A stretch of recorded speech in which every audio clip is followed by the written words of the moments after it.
them on fire. The 2021 Met Gala has come and gone while part 2 of its In America, a Lexicon of Fashion theme remains pending. Many of everyone's favorite actors, athletes, and musicians made appearances, but, according to Twitter, only a select 5 seem to catch the most conversation. Namely, one of the names being someone the public doesn't really recognize much at all. In comes at number 5 a guest surprise appearance who made a historic debut at the Met Gala named Chaelin Lee, or more professionally known as CL. CL is a multilingual Korean rapper / singer who made her name more promptly as one of Korea's top A-list celebrities. However, stateside, she slowly creeped up over the years alongside the likes of will.i.am, Lil Yachty, Skrillex, and Diplo to make a name for herself. She's been in the game for more than a decade, but you wonder why she's relevant, or how I believe she's what the US should have had in advance from Korea. She's been spoken highly of by the business of fashion as, quote, a South Korean force of nature and pop culture phenomenon, while outlets like Billboard, Allure, and Rolling Stone profess she is the queen of K-pop. She is without a shadow of a doubt one of the most legendary and forward-thinking names in K-pop history.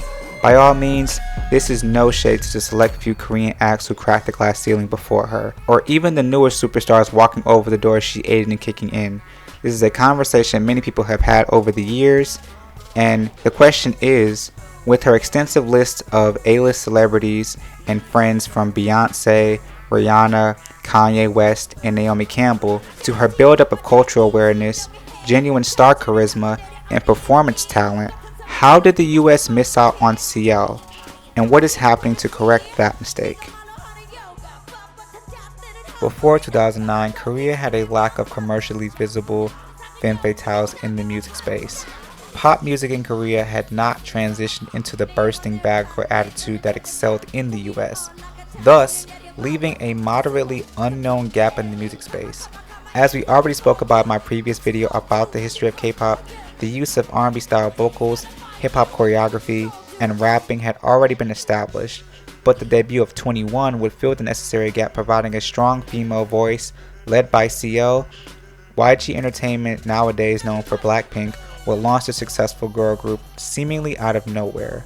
CL's introduction into the music industry was spearheaded by her international and cultural upbringing, which would infuse the sensibilities of Asian culture from Japan and Korea with which she lived, alongside the urban popular music of the time she grew up on. These elements would show up in her rapping and singing style, attributing much of her influences to artists like Missy Elliott, Kanye West, and especially Lauryn Hill. Throughout her time with 21, she would become a staple in the industry while also aiming for that breakthrough as an international artist. This would lead to her solo debut in the US in 2016 with Lifted, after her 2013 official Korean soloist debut with The Baddest Female. Lifted, a dancehall revamp of Method Man by Wu-Tang Clan, would make her the first Korean soloist female on the Hot 100 and one of the few Asian solo singers on the chart. However, this is where her career took a murky turn. Essentially, the red tape situation of CL's limelight, both Korean and stateside, ties back to knowing how to promote or sell a female Asian artist with such a diverse background of influences and skill set. Part rapper, pop singer, and dancer with an affinity towards experimentation, with manager Scooter Braun hoping to showcase a new talent stateside. While YG Entertainment was figuring out how to maintain the status quo in Korea, the excitement of what was to come dwindled as the day of triumph never came. Seemingly, both of her teams fell out of sync, and with her second English track and US-based music video, all and directed by Dave Meyers, being halted and scrapped in 2017. With that, CL herself spent most of 2016 through 2018 on a solid but not superior solo American tour, a then disbanded group, skimp lineup of festivals, and a handful of features. Ultimately, her career spark in America as well as Korea faded into the background until 2019, where rumors spilled that ever since her 2018 Olympics performance, she had been planning to opt out of the label.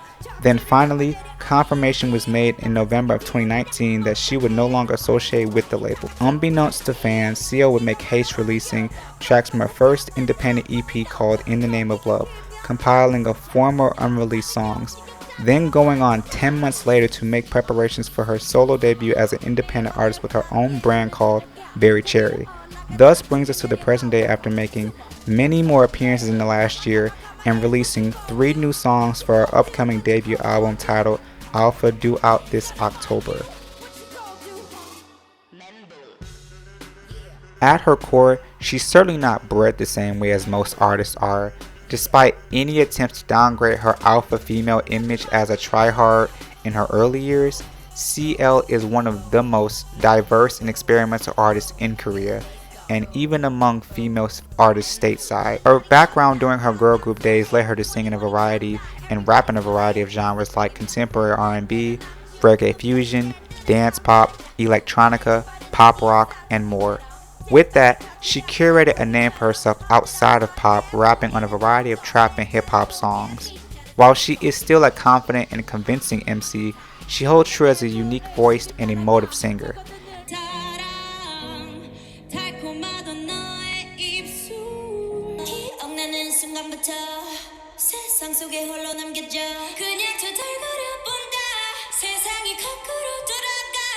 After spending much of her early years training under 2 different record labels to sing and dance, while having a respective underground MC teach her to rap,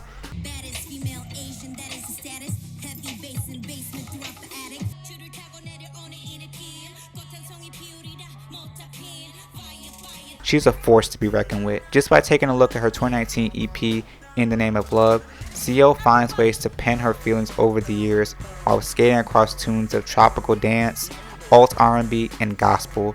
More recently, she's taken the reins and showing how she can take a common Korean children's game into a bass-heavy, witty trap kiss-off, a phrase like 5-star into a catchy R&B track, and slide into a futuristic hip-hop anthem with ease.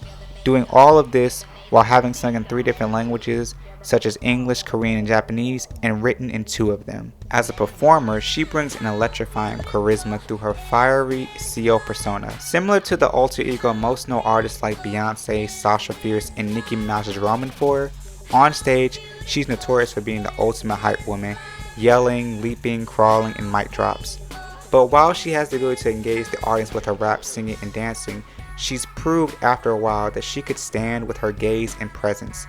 CL's image in Korea in many ways shook the table for the dominant and confident female persona that would infect many of its favorite names such as Blackpink, to even making singers like Grimes, Jessie J, Lorde, and Rihanna fans of hers. She's arguably been the only K-pop star with any real progressive cultural awareness even today with her 2020 Black Lives Matter post on Instagram. In many ways, CL is a very unique artist. One that unfortunately many executives I assume had a hard time believing in through the biased lens of xenophobia and sexism. Being a female in the game is already hard enough, but imagine being an Asian female artist with such a diverse skill set. Even through her Johnny Walker commercial premise, it hinted how she was passed up for simply being an Asian girl rapper, and the sentiment, that's cute but will pass. However, the career resurgence for CL is underway through her appearances at iHeartRadio 2021, Lil Dicky's Dave FFX series, and her surprise appearance at the Met Gala. Speaking of the Met Gala, her appearance gained some notoriety as one of the only 2 Korean female artists to ever appear at the Met Gala. W Magazine posed a very intriguing question that speaks for itself. Quote, somewhat surprisingly, only male K-pop musicians managed to get a ticket to the event before. That's even more surprising when you consider the specific case of CL.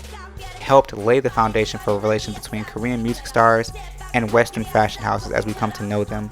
She walked DKNY runway, sat front and center at Tom Ford, Jean Paul Gaultier, Saint Laurent, Moschino, and more, and served as a muse for American designers like Jeremy Scott.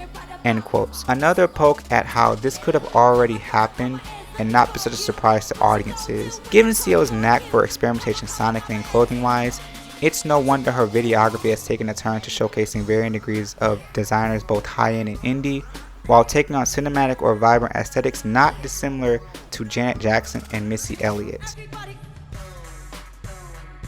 CL has been through a number of do-overs over the years. She's arguably the definition of a crossover pop star that could hold her own culturally in different markets. I feel we initially missed out on a star that could push the envelope on both ends of the spectrum. Ironically, like the phoenix she played on stage in her early years, she'd rise again.